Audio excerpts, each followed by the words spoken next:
여러분 한 주간 잘 지내셨죠? 네. 요즘 독감이 굉장히 유행을 합니다. 저도 월요일 날 조금 코가 맹맹하고 재채기가 나오더니 한 주간 감기가 좀 걸려서 이제 거의 지금 회복이 됐습니다. 감기가 걸려보고 감기 하나도 내가 어떻게 할 수 없음을 내가 느끼면서 그래, 하나님이 건강 주셔야 정말로 하나님이 주신 일을 우리가 마음껏 할 수 있겠다. 하나님이 건강 주지 아니하면 내가 하고 싶어도 내가 할 수 없고 제약이 있다. 감기 걸리면 많은 제약은 있지는 않지만 그래도 컨디션이 좀 힘들고 또 몸이 힘들고 그렇습니다. 하루 저녁은 조금 머리가 두통이 조금 있었는데 타이레놀 가져다 온 걸 먹을까 하다가 그냥 안 먹고 잤는데 다행히 아침에 일어나니까 머리가 맑아지고 깨끗해졌습니다. 오늘 말씀을 들을 때에 제 목소리가 조금 좋지 않아도 여러분 이해하시고 그렇게 들어주시기 바랍니다. 여러분 그러실 수 있죠? 네. 예.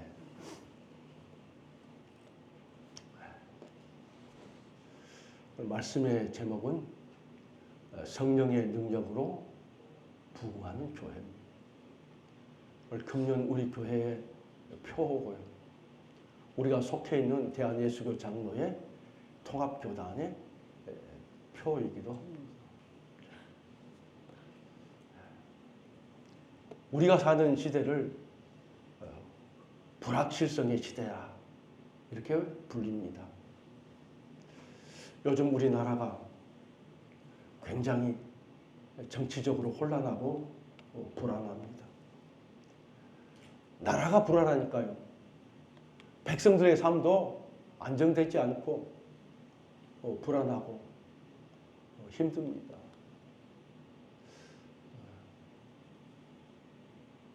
앞으로 어떻게 할 것인지 지도자들이 또 대통령을 비롯해서 많은 고위직 또 군대 장성들이 또 구속이 되는 그런 사태를 맞이했고 오늘 새벽에도 또 큰 일이 또 우리나라에 있었습니다. 앞으로 우리나라가 어떻게 될 것인가 참 가늠하기가 쉽지 않습니다. 너무 정치적으로 혼란합니다. 또 거기에 따라서 나라의 경제도 굉장히 힘들고 어렵습니다. 뿐만 아니라 도덕적으로 윤리적으로도 그 기준이 흔들리고 무엇이 옳은지 무엇이 그른지 판단하기가 어려울 정도로 그런 시대가 되어버렸습니다. 많은 가정들이 위기를 겪고 있습니다. 이런 속에서 진짜 위기는 우리가 사랑하는 또 우리가 섬기는 교회가 그런 위기를 당하고 있고 그런 가운데 있다는 것입니다. 오래전부터 교회는 하나님의 나라에 대한 하나님의 나라의 확장에 대한 부흥의 꿈을 꾸어왔습니다. 우리나라도 70년대, 80년대만 해도 굉장히 부흥을 꿈꾸며 정말로 국민 중에 4사람 중에 1사람은 예수를 믿는 부흥의 꽃을 피웠습니다. 그러나 많은 교회들이 이제 세월이 지나고 또 최근에 예상치 못한 코로나를 겪으면서 부흥에 대한 희망들이 기대가 점점 사라져 가고 있음을 우리가 체험하고 있습니다. 그런 중에서도 하나님의 은혜 가운데 오늘 우리에게 부흥의 꿈을 꾸게 하시고 성령님의 역사하심으로 성도들이 함께 모이고 열심으로 기도하고 교회 부흥을 위해서 열심히 전도하면서 그런 마음을 우리에게 주신 것을 생각하면서 너무도 감사를 드립니다. 세상은 환경은 그렇고 불안하고 또 기독교가 많은 세상으로부터 정말로 이제 부정적인 모습을 보이고 있고 그렇게 공격하고 있는데, 그러나 교회들이, 우리 교회가 그런 속에서도 하나님 의지하고 그런 속에서도 하나님께 기도하면서 생명을 구원하고 생명을 살리는 구속사의 일을 우리가 감당해야 되겠다. 하나님, 이 일을 누가 합니까? 제가 해야 됩니다. 저희가 하겠습니다. 라는 마음을 가지고 우리가 오늘 신앙생활 하게 됨을 참으로 감사를 드립니다. 어떻게 그럴까? 사람의 생각으로는 할 수 없는데 하나님이 우리 교회를 사랑하고 우리 성도들 한 사람 한 사람을 사랑해서 그런 마음을 주시고 성령께서 우리 속에 역사하여 주셔서 우리가 그런 마음을 갖게 하고 그런 모습으로 우리가 교회를 사랑하고 우리가 섬기고 있는 것입니다. 오늘 말씀은 사울이 개종한 직후에 일어난 일입니다. 사울이 어떤지 여러분 잘 아시죠? 예수님 믿는 자들 잡아다가 감옥에 가두고 그들 죽이는 일에 앞장선 사람이 바로 사울이었습니다. 그가 예수를 만난 후에 개종합니다. 기독교로 개종하고 그 직후에 오늘 말씀 가운데 이런 교회의 상황이 표현되고 있습니다. 그리하여, 같이 합니다. 시작. 그리하여 온 유대와 갈릴리와 사마리아 교회가 평안하여 든든히 서가고 주를 경외함과 성령의 위로로 진행하여 수가 더 많아지더라. 아멘. 핍박이 있고 어려움이 있고 고난이 있는 중에서 하나님의 교회는 예루살렘뿐 아니라 그 지역에는 유대, 저 멀리 갈릴리, 이방 사마리아에 있는 교회들이 평안하여 든든히 서가는, 믿는 자의 수가 많아졌다는 겁니다. 뭘 말씀합니까? 환경이 힘들고 어렵다고 해서 교회가 위축된 게 아니라 우리 힘들고 어려운 상황 속에서 교회가 그것을 딛고 일어서서 우리 교회가 더 흥황하고 번창했다는 것을 오늘 성경은 우리에게 보여주고 있습니다. 이것이 당시 초대교회의 모습입니다. 그럼 어떻게 이런 일이 일어날 수 있는가? 이런 어려움 속에서도 교회가 왜 든든히 서갈 수 있습니까? 세 가지로 살펴보고자 합니다. 첫 번째입니다. 성령님은 교회에 평안을 주십니다. 초대교회는 여러 가지 면에서 참으로 혼란스러운 상황 가운데 있었습니다. 사울이 개종하기 바로 직전에 우리가 잘 아는 스데반 집사님, 예수 그리스도의 복음을 전하다가 순교하셨습니다. 이를 마땅히 여긴 사울, 그리스도인들을 더 박해하기 시작했습니다. 그 공포와 두려움으로 인해서 많은 그리스도인들이 피신하게 되면서 여러 지역으로 흩어지게 됐습니다.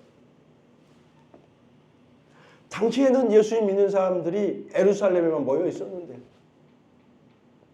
핍박이 심하니까 거기에서 예배 드릴 수 없습니다. 그래서 흩어지게 됩니다.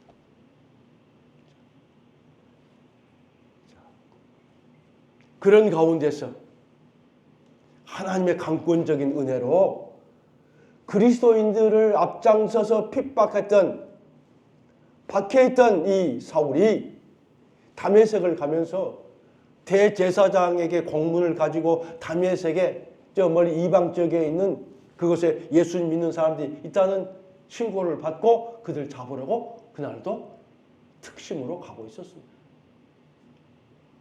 가는 도중에 부활하신 예수님을 만나게 된 겁니다. 하늘에서 갑자기 밝은 빛이 확 비치니까 그 말에서 뚝 떨어졌습니다. 그리고 그때에 예수님을 만나게 된 것입니다. 자, 그리고 예수님을 만나서 그 마음이 변하게 되고, 이제는 지금까지는 예수 믿는 사람들 잡아다 죽이고 감옥에 가두고 그런 일을 했는데, 이제부터는 오히려 예수님을 전하는 복음 증거자가 되고 말았습니다. 자, 이제는 그 자신이 복음을 전하면서 유대인들로부터 죽음의 위협을 받게 되었습니다. 여러분요, 시대마다 의롭게 살려고 하고 또 믿음으로 살려고 하는 사람들이 안락하고 편안한 삶을 살지 못했습니다. 반드시 악한 악의 세력들이 있습니다. 우리나라도 마찬가지. 우리가 역사 가운데 충신들여간 분들이 많이 있지 않습니까? 정말 나라를 위해서 충성하고 충신했는데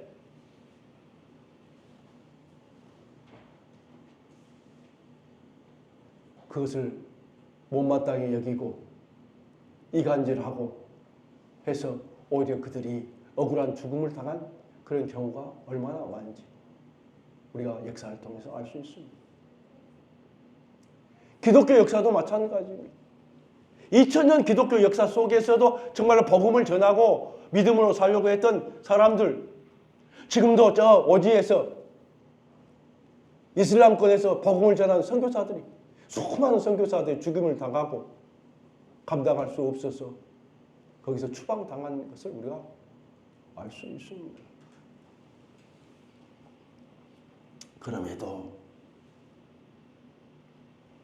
그럼에도 교회는 줄어들고 위축되는 게 아니라 오히려 교회는 복음을 전하는 복음 전파들이 생겨나게 되고 그걸 통해서 더 예수님의 복음이 전파되었습니다. 마치 모닥불을 활활 타오르는 모닥불이 있는데 그 모닥불을 꺼뜨리기 위해서 큰 막대기로, 큰 몽둥이로 그 모닥불을 향해서 내리치니까 불이 꺼집니까? 불이 꺼진 게 아니라 거기에 있던 이 불꽃들이 사방으로 튀는 겁니다. 그거와 마찬가지. 예루살렘의 복음의 복음의 그 불꽃을 꺼뜨리기 위해서 핍박이 심했지만 그 핍박이 그 복음의 불똥이 온 어디예요? 갈릴리, 온 유대, 사마리아, 이웃 나라까지 퍼지게 됐습니다. 왜 그렇게 됐을까요? 성령께서 그들 가운데 계시고 하나님의 이 성령께서 그들과 함께 하심으로 계속해서 복음이 전파되었습니다. 그리고 예수님이 믿는 사람들 그 마음속에 주님이 하늘로 올라가시면서 승천하시면서 했던 지상 명령, 사도행전 1장 8절, 앞으로 성령이 너에게 임할 것인데 성령이 임하면 너희가 힘을 받고 권능을 받고 예루살렘 지역과 온 유대와 사마리아와 땅끝까지 이르러 내 증인이 되리라. 주님이 하셨던 그 말씀들이 성도들 마음속에 살아난 겁니다. 핍박을 당할 때마다 오히려 더 우리가 지금 예루살렘은 힘들지만 유대 지역에 온 지역에 저 사마리아 지역까지 우리가 복음을 전해야 되겠다. 복음이 전파되게 되었습니다. 그 결과 가는 곳곳마다 각처에 교회들이 세워지게 되었습니다. 그렇습니다.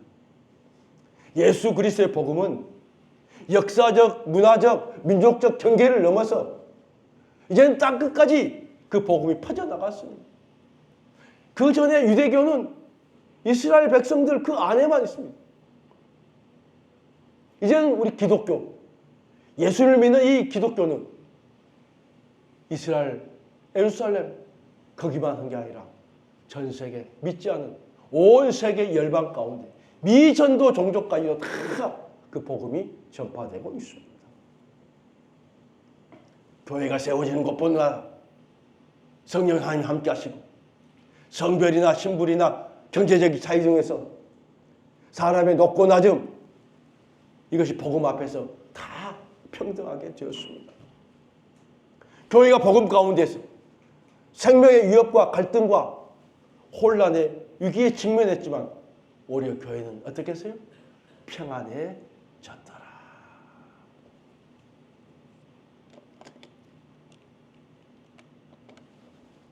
(31절) 말씀 다시 한번 하겠습니다. 시작. 그리하여 온 유대와 갈릴리와 사마리아 교회가 평안하여 든든히 서가고 주를 경외함과 성령의 위로를 진행하여 수가 더 많아지더라. 여기서 평안은 교회를 든든히 세워가시는 성령님을 통해서 이루어진다. 다시 말해서 교회는 스스로의 힘으로 세워지는 것이 아니라는 거예요. 교회 주체가 담임 목사고 교회 주체가 우리 성도인 것 같지만 교회는 하나님이 주체가 되어서 세워가신다는 말씀. 오늘날 우리나라 교회는 여러 가지 위기의 상황에 직면해 합니다. 출산율이 급속도로 떨어집니다. 사회적인 혼란과 갈등이 있습니다.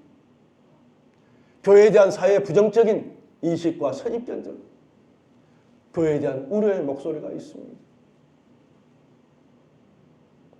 이렇게 뒤숭숭하니까요. 이단과 사이비들이 나타나서 자기들이 하나님을 대언하고 자기들이 기독교의 어떤 대표라고 이렇게 이야기를 하고 있고 거기에 동조하는 세력들도 있습니다. 지금까지 없었던 현상이 이런 현상들이 일어나기 때문에 사실 에레미야 시대에도요. 참 선지자 에레미야가 백성들을 위해서 선포하고 하는 말씀을 선포할 때 이제 거짓 선지자가 나타나서 자기들에게 말한 하나님은 그렇게 말씀 안 했다고. 오히려 거짓 선지자들이 나타나서 참 선지자인 에레미야를 잡아다가 족치고 또 많은 사람들 본 앞에서 뺨을 때리고 참 선지자가 참 믿음의 사람이 거짓 선지자 거짓의 탈을 튼 이 기독교 사이비에게 그런 모습을 당하고 참 상상하지 못한 그런 시대가 되어버렸습니다. 그러나 우리는 걱정할 것 없습니다. 이러한 상황 가운데서도 하나님은 교회에 평안을 주십니다. 왜냐하면 교회를 세워가시는 분이 하나님이시고 여전히 성령님은 일하시고 쉼 없이 역사하시고 계속해서 우리와 함께 계시기 때문입니다. 아무리 악이 들끓고 아무리 수단과 방법을 가리지 않고 기독교를 해하려고 하고 믿는 자들, 믿음의 사람들을 괴롭힌다 할지라도 저는 결코 오래가지 못합니다. 하나님이 보고 계신다.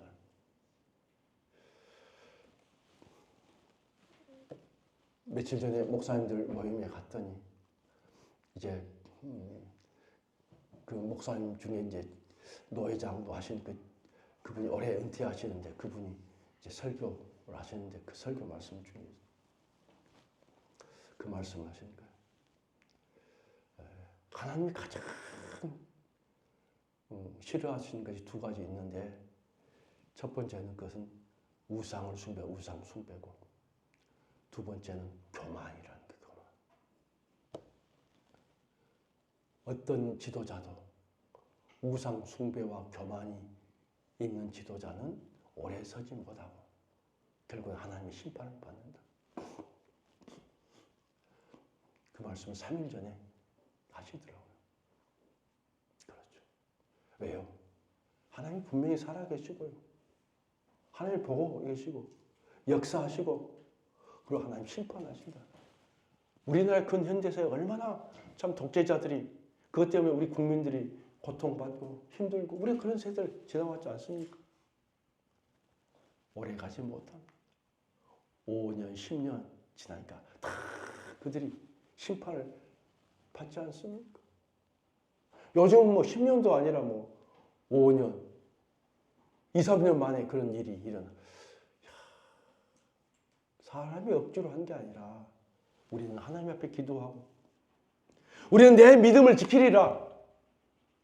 마음이 답답하고 힘들고 불안하고 마음이 상하지만 하나님이 어떻게 합니까?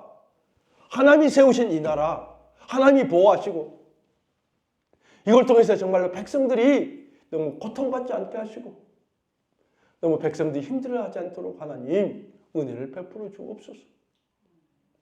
누가 잘했냐 못했냐 그게 아닙니다. 우리 국민들이 마음 편하고 우리 국민들이 그 속에서 잘 서로 화합하면서 잘 살 수 있는 나라가 되어야 되는데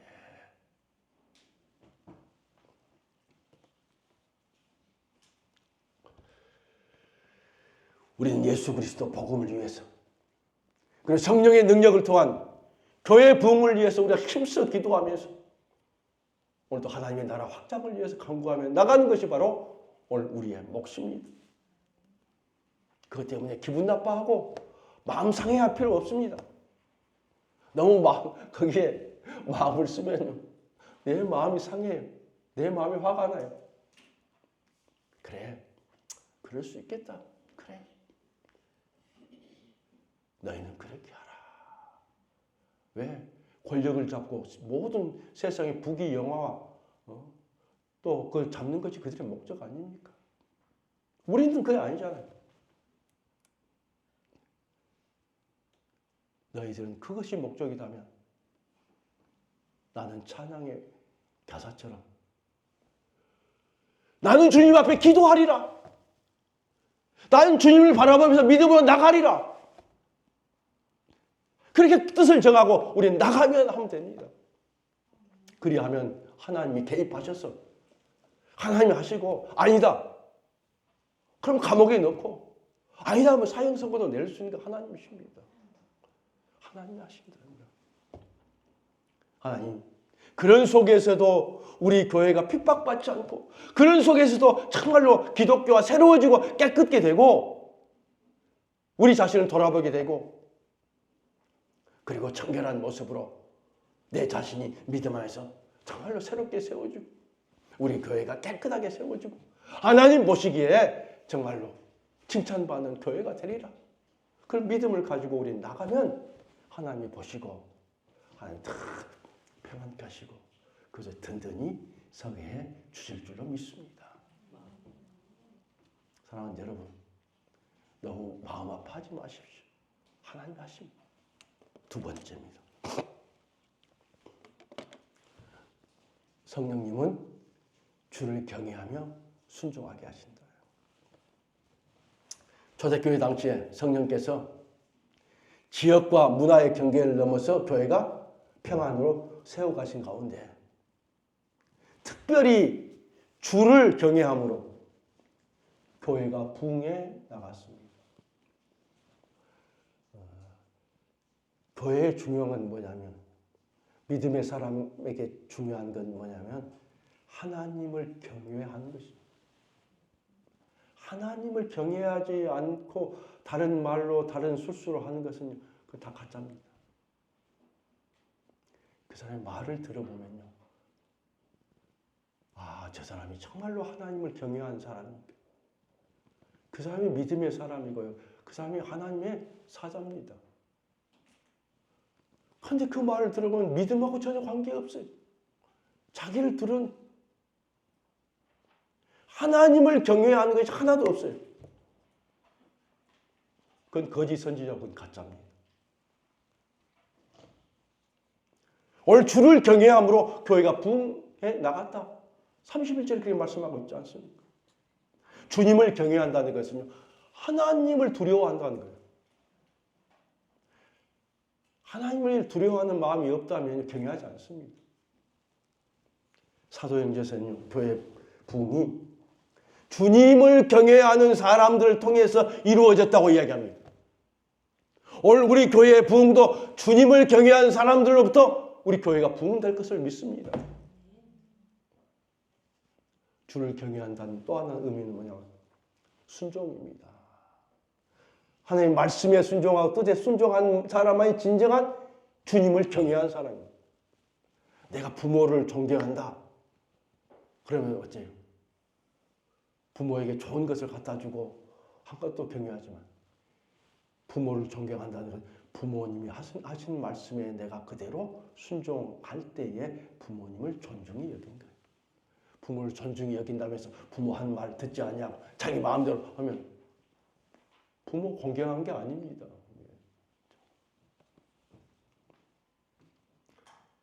순종을 통해서 이루어집니다. 예수 그리스도께서 제자들에게 선언하셨습니다. 모든 민족을 제자 삼아 아버지와 아들의 이름으로, 성령의 이름으로 세례를 베풀고 주님께서 분부하신 모든 것을 가르쳐 지키게 하라. 마태복음 28장 19절 20절에 말씀합니다. 제자들은 이 말에, 이 명령에 순종하고 하나님을 경외했습니다. 먼저 제자가 됐던 그들, 모든 민족을 향하여 그리스도의 제자로 세워나갔습니다. 그들에게 그리스도의 뜻을 가르치고 지키게 하였습니다. 그리하여서 세워진 교회들, 예루살렘에서 할 수 없으니까 유대의 지역에, 우리 같으면 서울이죠, 예루살렘. 서울에 핍박이 심하니까 어디 경기도로, 충청도로, 전라도로 쭉 나와서 섬에까지 쭉 나와서 교회가 세워지고, 그 다음에 어째 북한, 연변까지 쭉 교회가 세워지는 겁니다. 자, 그래서 그 교회가 가는 곳곳마다 교회가 평안히 서고 숫자가 증가하는 부흥을 경험하게 됐다. 부흥은 어떤 일정한 그 한정된 교회만 부흥이 있는 게 아닙니다. 그 속에서, 그 교회가 그 속에 하나님을 경외하는 마음으로 말씀에 순종하고 믿음으로 살려고 한 그곳에 믿음의 성도들이 있는 그곳에 하나님의 부흥의 역사가 이루어진 것입니다. 제자가 된다는 것은 주님을 따르는 것입니다. 예수님이 제자들을 부를 때 나를 따르라 그렇게 했습니다. 부를 때에 순종함으로 나가는 겁니다. 제자는 어떤 자신의 목표나 이상을 추구하기 위해서 나간 게 아닙니다. 자신을 바침으로 무언가를 획득하고 보상을 얻으려고 하는 것도 제자도에 맞지 않습니다. 오히려 부름을 받은 사람들은 자신의 것을 내려놓아요. 뭘 내려놓을까요? 주님이 우리를 부르는데 나는 뭘 내려놓을까? 여러분, 못 내려놓을까? 내 야망, 내 비전,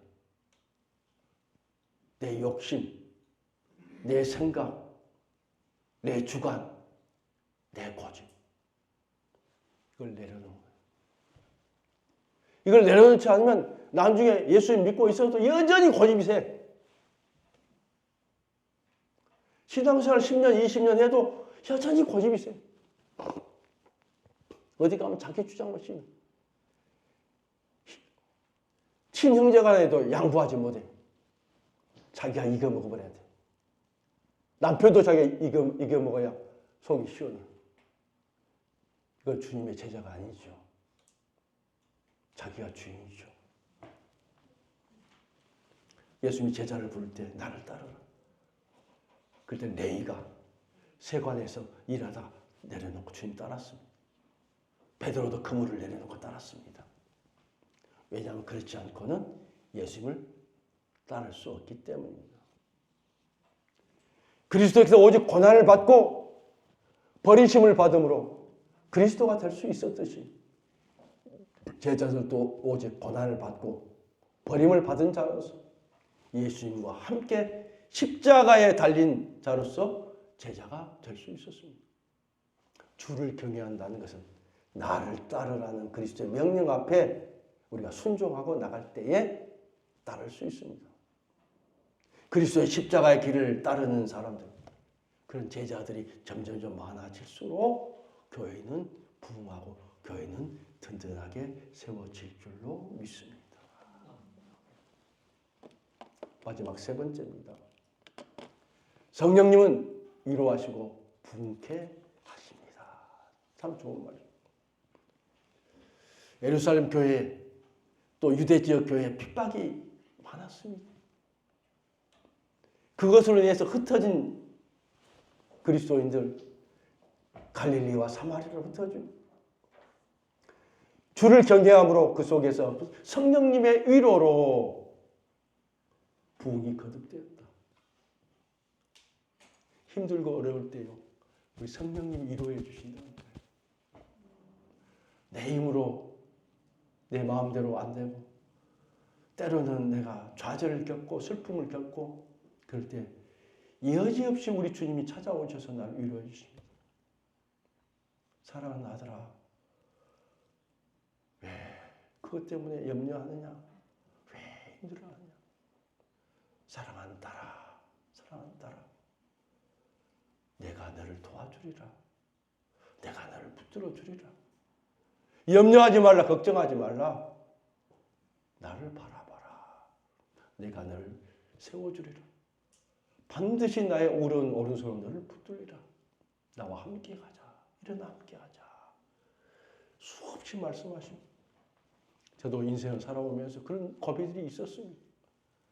그때마다 하나님께서 이사야의 말씀을 계속해서 하십니다. 일어나 같이 가자.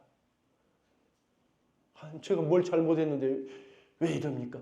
제가 그렇게 잘못하고 그래도 어렸을 때부터 믿음 생활 한다고 그렇게 했는데 하나님 왜 저를 이렇게 큰 어려움을 당하게 합니까?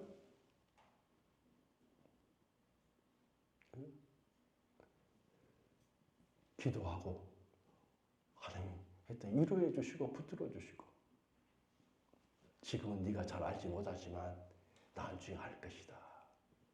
그 고난을 하나님이 최상의 방법으로 고난을 해결해 주시고 나중에 보니까 쭉 하나님이 일하시도록 목회자의 길을 갈 수 있도록 쫙 하나님이 인도해 주신 것을 알 수 있었습니다. 그때는 내가 당한 내 앞에 있는 무거운 짐, 힘든 고난 이것이 나의 전부라고 생각했습니다. 그렇게 그걸 해결해 달라고 막 기도하고 부르짖고 했어요. 근데 잘 해결이 안 되대요. 막 깨끗하게 멋지게 해결해 주고 할렐루야 감사합니다. 잘 안 되더라고요. 그런데 하나님이 참 그런 속에서도 하나님이 일하고 계신다는 거예요.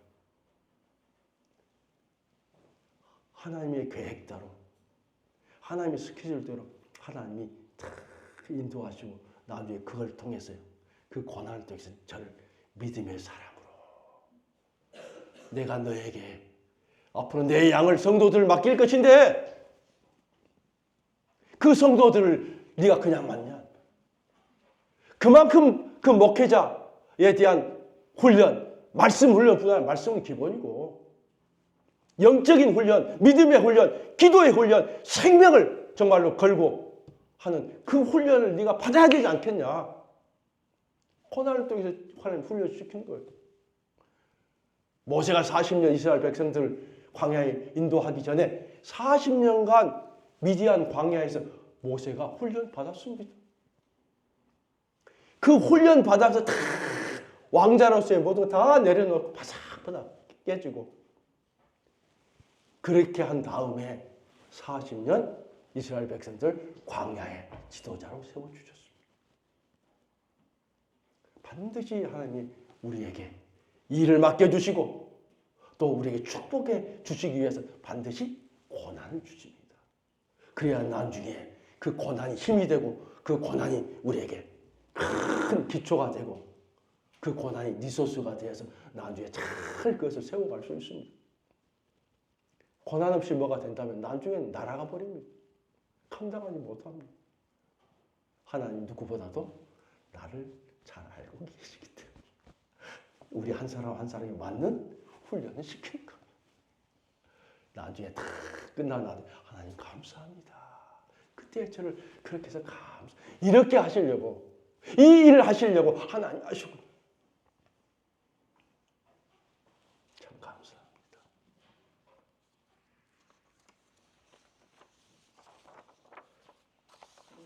사랑하는 여러분, 교회의 부흥과 생명은 우리의 능력에 달린 게 아닙니다. 하나님의 주도로 이루어집니다. 우리의 미래에 대한 희망과 위로는 우리 성령님께 달려 있습니다. 그러기에 우리는 교회 부흥을 위해서 하나님께 간절한 마음으로 기도하고 하나님 말씀에 순종하고 하나님을 경외함으로 나가야 될 줄로 믿습니다. 한 가지 말씀을 더 하고 마치겠습니다. 히브리서 13장 7절 같이 하겠습니다. 너희를 인도하는 자들에게 순종하고 복종하라.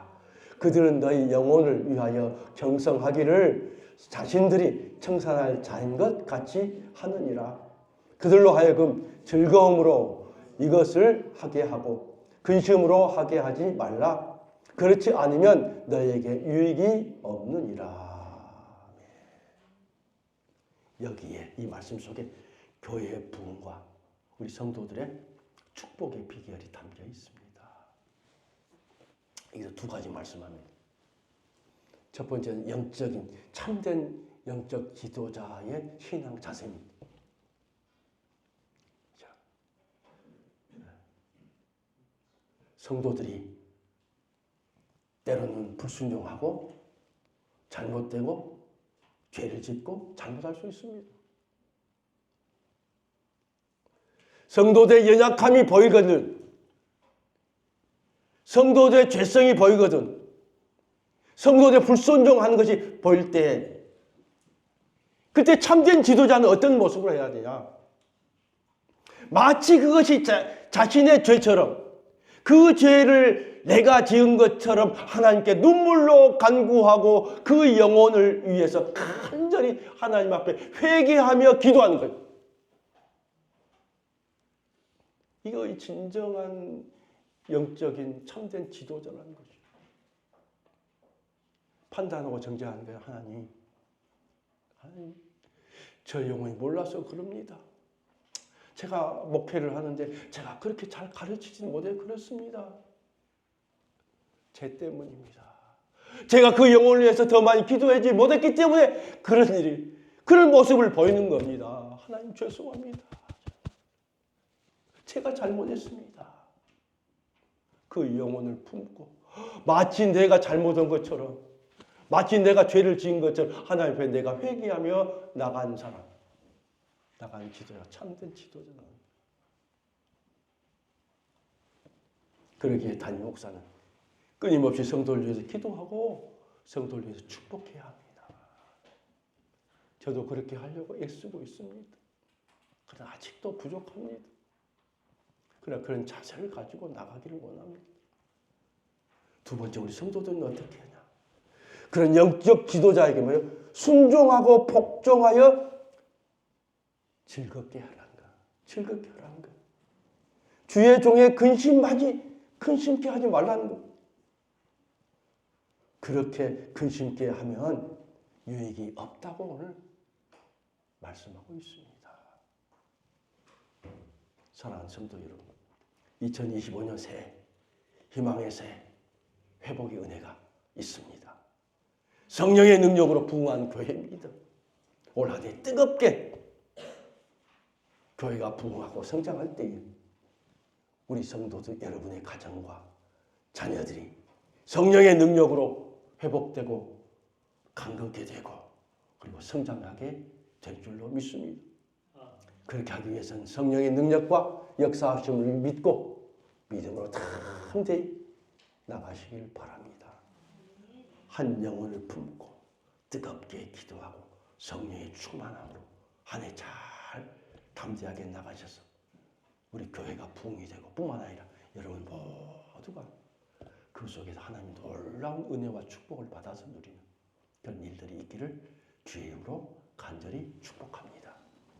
예, 감사합니다 하나님.